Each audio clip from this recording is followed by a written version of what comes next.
cricket in this city. Wait, did you bring a cricket in here? Do you hear one? No, really, I do hear a cricket. I'll show you. His friend stopped for a moment, then walked across the street to a big cement planter with a tree in it. And pushing back some of the leaves, she found a little golden cricket. Oh, that is amazing. You must have superhuman hearing. Here, let me look at your ears. My ears are just the same as yours. There's no secret. Watch, I'll show you.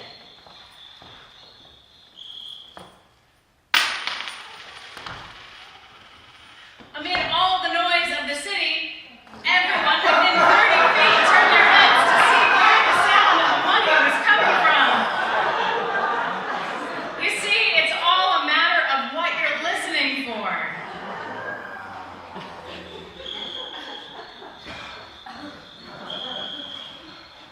All right, so there's a whole lot of noise, isn't there? There's a whole lot of noise through your day. What is that loud, that annoying noise, that noise that's always there? What do you hear? Trains. Trains? Leaf blowers. Leaf blowers. What other loud noises? What loud noises do you hear? Cars. Cars. Yeah. Trucks. What? Say that again? Trucks. Trucks, yes. What about big brothers? They make lots of noise? Big sister, yeah. Anybody else? What noises? Sirens. Say that again? Jackhammers. Sirens. Sirens. Wow. Loud noises. Cars playing loud music with the windows open. Cars playing loud music. Was that me? Might have been me. Yeah. Oh, the White House. The White House. There's a lot. What? Television news shows. There's a lot of people shouting at each other, aren't there? Music. Okay, so now we're going to switch gears. Oh. What are those other sounds that maybe you'd want to hear if there wasn't so much loud noise? Laughter. Singing. What might you want to hear? Nothing. Quiet. Trees blowing. Wind What blowing? about the trees? Wind blowing through trees. Birds. Birds. That's right. Children singing. Yeah. Okay. Children Okay, play. now I got a tough question for you. How do you turn off all that loud noise and focus on the crickets? How do you focus on those? How do you do that? What are you going to do? To be quiet yourself. Quiet yourself. Sit still like me. Sit still. No comment. What other things could you do? Calm your mind. Calm your mind. Turn off the TV. Turn off the TV. Yeah. Go for a walk in the woods. Come here. Oh, That was our plug. Tanya is an evangelist. Say that again. Meditate. All right. Well, that's okay. You were listening. That's what matters. And you do it. Yoga. Be the change. Listen. People ice skating. Yeah, ice skate. So, yes, one last one. Ride a moose. Say it again. Ride a moose. Ride a bus? A moose. Ride a moose. I would advise I that. don't have a sound for that. So what we're going to do is we're going to invite you to do all of those things that were just shared, whatever you can, to be able to hear those quieter things, because that's what holds us when there's a whole lot of noise. And we're going to sing our children and their wonderful leaders to their classes. So we have gathered. We have chosen intentionally to be here, to be still, relatively speaking. To be still, to hold one another in that space of compassion. We have chosen to be in a space that begs us to breathe and to pay attention to that breath and to be with the person who's next to us and to pay attention to that person. And we have chosen to be here in this space 3 days after a mass shooting. Another child took a gun into his hand and pointed it at his classmates, at his kin. And this child, gripping the trigger, pulled 6 full times, and the last time, he turned the gun on himself. Breathe with me.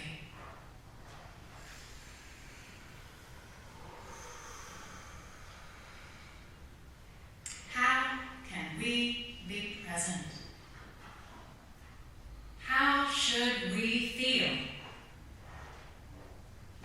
And how do we resist?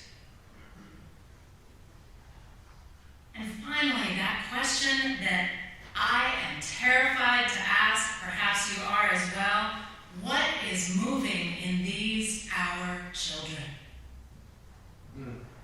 What has stolen them from one another and from their own souls? I'm going to make this worse before it gets better. Come with me. We need to be present to this.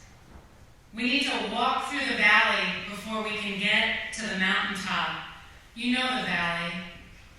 Lo, though I walk through the valley of the shadow of death. We need to walk through that valley because we're in that valley and our children are in that valley. And these children are not aberrations. This is where it gets really tough.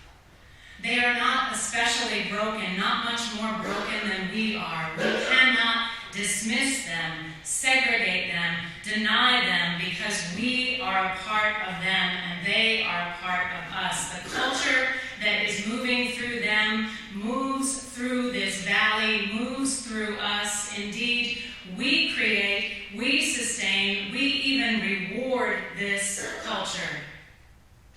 The ache that prevents them from seeing their kin as whole, as holy, as worthy of love, the ache that makes them see human beings as obstacles, as cogs, as numbers, as 1, 2, 3, 4, 5, 6.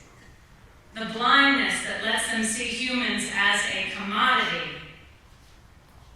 This derives in part from the culture of immediacy, of endless striving, of relentless information with no inspiration.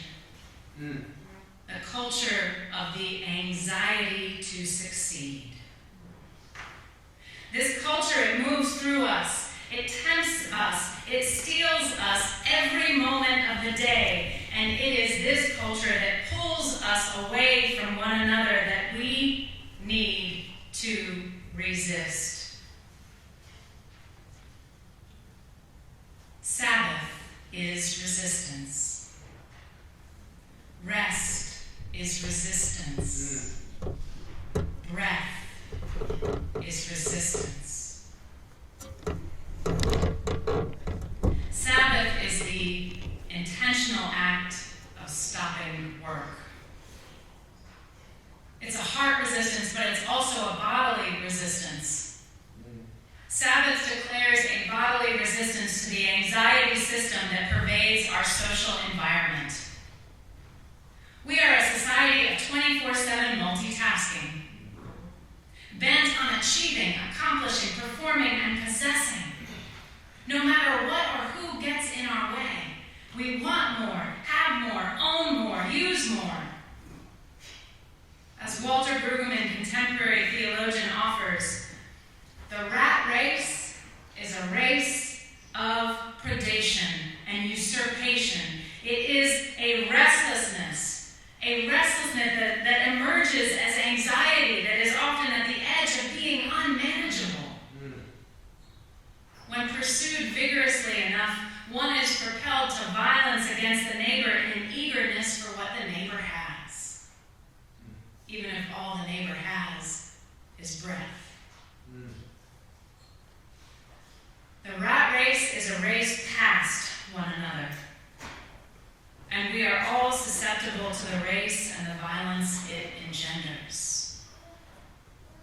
As George Carlin, that other theologian, so famously shared, even if you win the rat race, you're still a rat.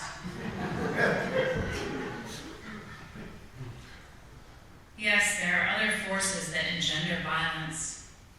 Militarism, exceptionalism, supremacy, tyrannical leaders that speak or act outside the bounds of conscience, giving liberty to all those listening, all those who are waiting for a dog whistle to condone their hatred.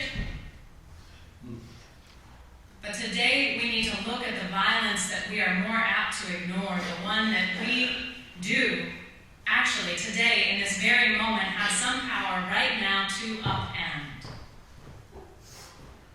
The violence of relentless labor, work for work's sake, and the endless striving for more.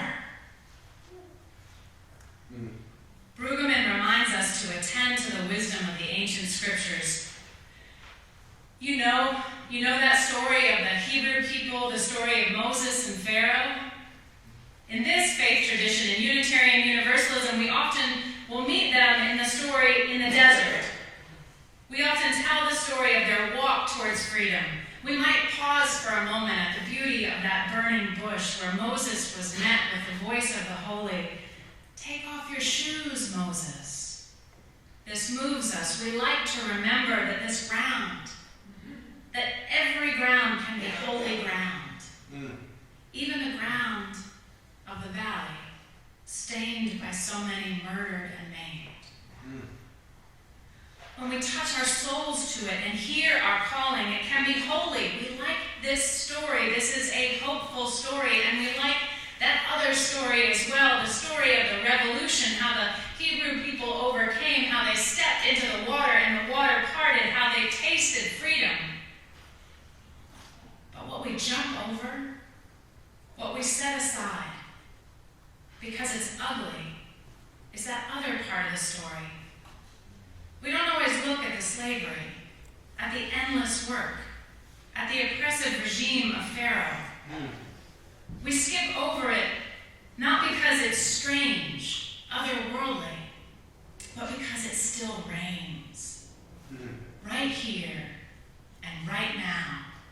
Because it is us, and it is what we do, and because it is killing our children.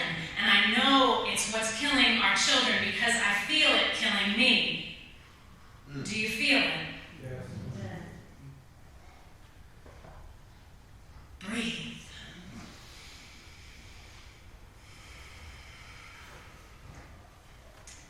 Breath is resistance. Sabbath is resistance. The rhetoric in this story is relentless. The Hebrew people are laboring under a Pharaoh who wants more, has more, builds more. Pharaoh's labor system is one of endless production, bent on satisfying hungry gods.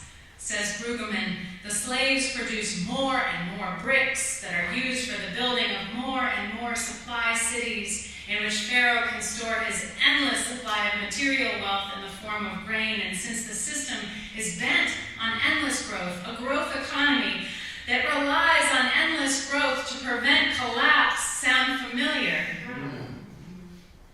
There is always more need for storage, for more grain to feed more workers that produce the more bricks, and on and on and on. Pharaoh says, get to your laborers. We shall no longer give the people straw to make bricks. Let them gather the straw for themselves. But we shall require of them the same quantity of bricks as they made previously, for they are lazy. Do you feel lazy? It is into this system of hopelessness that the God of the burning bush interrupts. Hebrew people was not only burning to liberate them from slavery, but also from the endless labor and the weariness, the emptiness, the ache that engenders. This old story demands that we dismantle endless restlessness, that we overthrow market-driven madness, that we resist the hungry ghost of production that feeds us on an endless supply of anxiety and bathes us in the violence of relegating humanity to commodity, to cogs in a hungry machine. Even the God of this story, Yahweh, rested. On the seventh day, the story goes, Yahweh rested. Sabbath is resistance. This God of liberation came to set us free from the culture of unbounded labor, of taking our work home with us, of teaching to the test, of the need to achieve, of stealing even our seventh day for endless activity. And this God, bless her, she came to see me just this past Friday. She was wheeled in, and I was to be her witness. Reverend Scott had an eye doctor's appointment, just a checkup, no more eye surgeries for him. Not this year. Yes, that deserves applause. We both brought our books and our computers because we were bent on working. The doctor's office tends to run rather slowly, so we were going to use every last second. I was bowing down over my computer, excited that I had found it possible to concentrate even there, amidst the din of the office activity and that annoying TV over my head. A woman had come in to sit across from me. She had come in complaining. It was always cold in there, and how long of a wait would it be this time? And I acknowledged her partially, afraid to give her too much attention because I might get caught up in a conversation. You're hearing me? I was bent down, concentrating, and then the God of liberation was wheeled in. She was wheeled in, placed across the room alone and listening. Within a few moments, she spoke. Have you got a fish tank? She spoke quietly. It was her vulnerability that begged me respond. I'm sorry, sweetheart, what did you say? Have you got a fish tank? And then I heard it clearly. The bubbling waters on the other side of the room. Yes, there's a fish tank here. What kind of fish? She couldn't see. What kind of fish? I'm sorry, I don't know fish, but there are a lot. And her question had begged me to look closely and to see. There are yellow ones and blue ones and orange ones and some with stripes. That's fun, she said. Yes, that's fun, I said.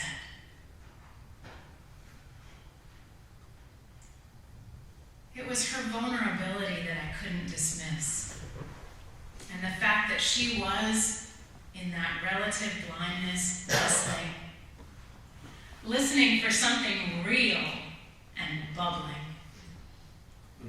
Alive right there in front of us.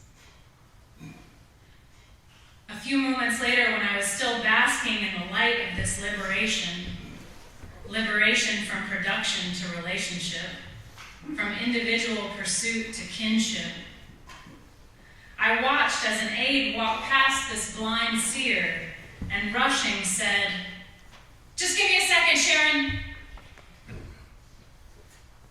Sharon, the seer, hadn't pressed the aide. She was just sitting. But the anxiety was there in the aide already. It's in us already. me a second. Her very presence there in the chair, vulnerable, made the aide feel anxious, uncomfortable, like she wasn't doing enough and not fast enough, not being enough. Just give me, as if Sharon were the arbiter, the reason for her failure. Her very presence there in that chair, waiting, just give me a second. I've said it 1,000 times.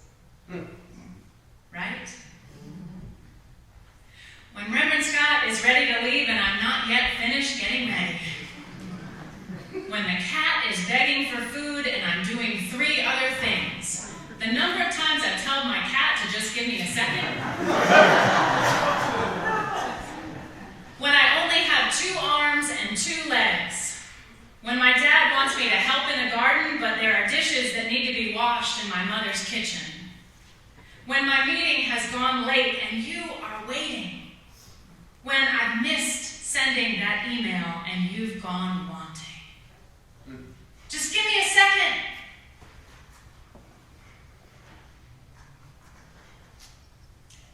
Is that a cricket chirping?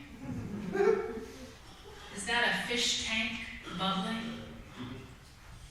Is that my daughter, Will's daughter, that is speaking a truth that begs my witness? You want to know what resistance is in this day of anxiety? Where Pharaoh lords over us, demanding more bricks than our arms will ever carry? Resistance is committing to relationship, not commodity. Amen. To rest when it's time to rest. To ignoring the ignoble machine of more, more, more. The wants of the market are endless, and we take them home with us. We start to see ourselves as cogs, as producers, worthy only for what we earn, what we make, what we accomplish, how much we take down. How much we take down.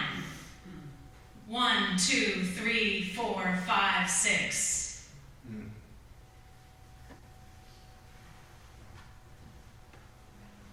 In the words of Psalm 115, substituting we for the pronoun they, we have mouths but do not speak, eyes but do not see. We have ears but do not hear, noses but do not smell. We have hands but do not feel. Resistance is committing to relationship, not commodity, to our senses, not production. A few days ago, there were 4 meetings happening all at once right over there in the office wing of the congregation. Talk about a din. 4 meetings all at once. As the meetings broke up, one of the groups continued on to a local establishment. Production stopped, and they rested with one another. Hearing, seeing, feeling with one another. We all need to do that. And we've come here today, which is itself an act of resistance. This is, in many traditions, the Sabbath day. And here we are asked to take off our work boots and feel the grit below us, the truth among us, the holy ground that still, even in this valley of murderous children, holds us. It won't be easy because we're addicted, right? We need gods like Sharon who whisper quietly but effectively to let my people go. We need to carve out sacred time to be with one another. And we need to be with one another when we are. And we need to be with ourselves, breathing in and breathing out, and knowing that we are here and that is holy. Amen.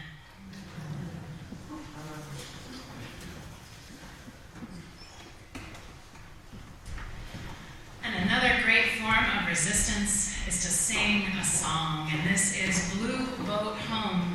Let's rise in body or spirit and find the joy in that song.